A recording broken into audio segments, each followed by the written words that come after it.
अष्टावक्र गीता उपदेश संख्या AG 79। अष्टावक्र ने कहा, सुनो राजन, ये संवाद तो अंतहीन है, पर मैं तुम्हें संक्षेप में कहता हूँ। और फिर अष्टावक्र ने जो कहा वो आगे चलकर अष्टावक्र गीता के रूप में प्रसिद्ध हुआ। पर उस समय वह एक गुरु का शिष्य को उपदेश था। भावनात्मक पद और उसका अर्थ अष्टावक्र ने कहा, त्वत्मस्यादि वाक्य स्वात्मा ही प्रतिपादिता है। नेति नेति श्रुतियात किंचन निश्चितम। इस पद का भावनात्मक अर्थ है, हे राजन, तत्वम अस, वह तुम हो। इस वाक्य के द्वारा तुम्हारा अपना आत्मा ही प्रतिपादित किया गया है। और श्रुति कहती है कि नेति नेति, यह नहीं, क्योंकि आत्मा के अलावा कुछ भी निश्चित नहीं है। यह पद हमें बताता है कि हमारा सच्चा स्वरूप वह परमात्मा है जो सब कुछ है, और जो कुछ भी हम देखते हैं वो आत्मा नहीं है। इसलिए नेति नेति कहकर उसे अस्वीकार करो और आत्मा में स्थित हो जाओ। राजा जनक के हृदय में यह पद गूंज उठा। उन्होंने महसूस किया कि जिस परमात्मा की वह खोज में थे वह तो उनके अपने भीतर ही है। अष्टावक्र ने आगे कहा, अहम ब्रह्मास्मि इति निश्चयो यह सिद्धो ही सो विज्ञान घन एवा सर्वभूतेषु गोचर। भावनात्मक अर्थ, जिसका अहम ब्रह्मास्मि में मैं ब्रह्मा हूँ, यह निश्चय सिद्ध हो गया। वह अविनाशी है, वह विज्ञान का घन है और सभी प्राणियों में व्याप्त है। यह पद हमें आत्मविश्वास देता है कि हम ब्रह्म हैं, और यह जान लेने के बाद हमें किसी भी चीज़ का भय नहीं रहता। हम सब में एक ही आत्मा को देखने लगते हैं और फिर प्रेम और करुणा स्वतः ही फूट पड़ती है। राजा जनक ने पूछा, हे ऋषि, जब मैं ये जान लूँगा कि मैं ब्रह्म हूँ तो क्या होगा?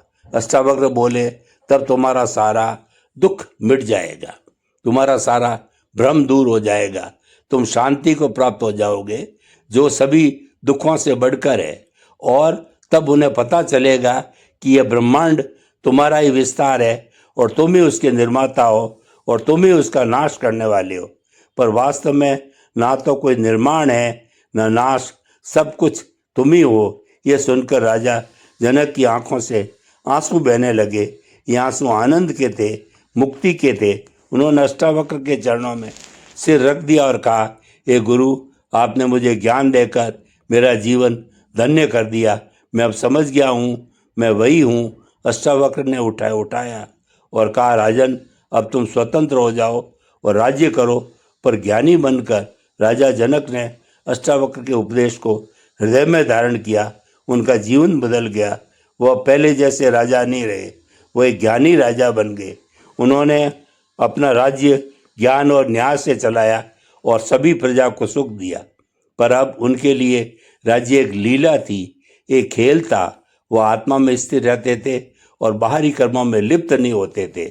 और जब भी उनके मन में कोई प्रश्न उठता, वो अष्टावक्र के वचनों को स्मरण कर लेते और शांति प्राप्त कर लेते। इस कथा का सार यह है कि इस ब्रह्मांड का निर्माता कोई बाहरी शक्ति नहीं है, वह तो हमारी अपनी चेतना है।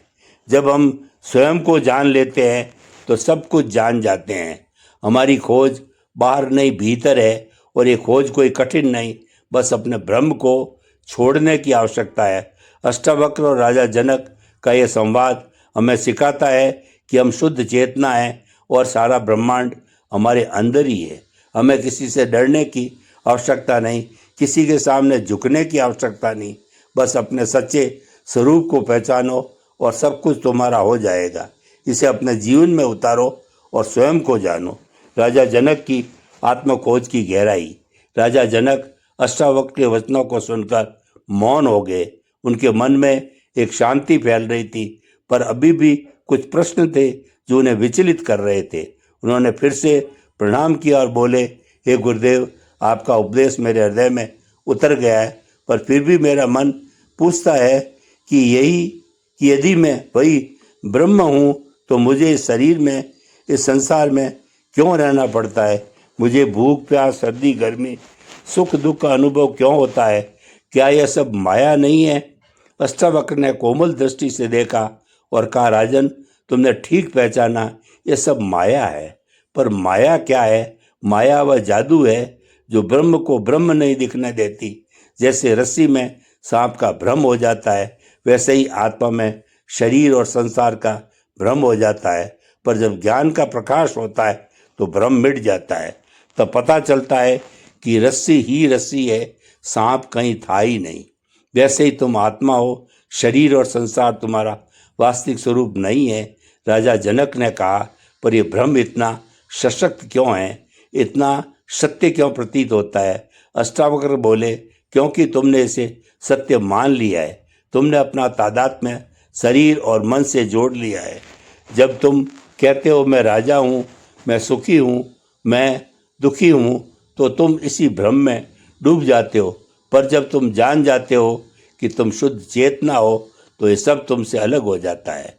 फिर तुम साक्षी बनकर रह जाते हो, और साक्षी को कभी दुख नहीं होता।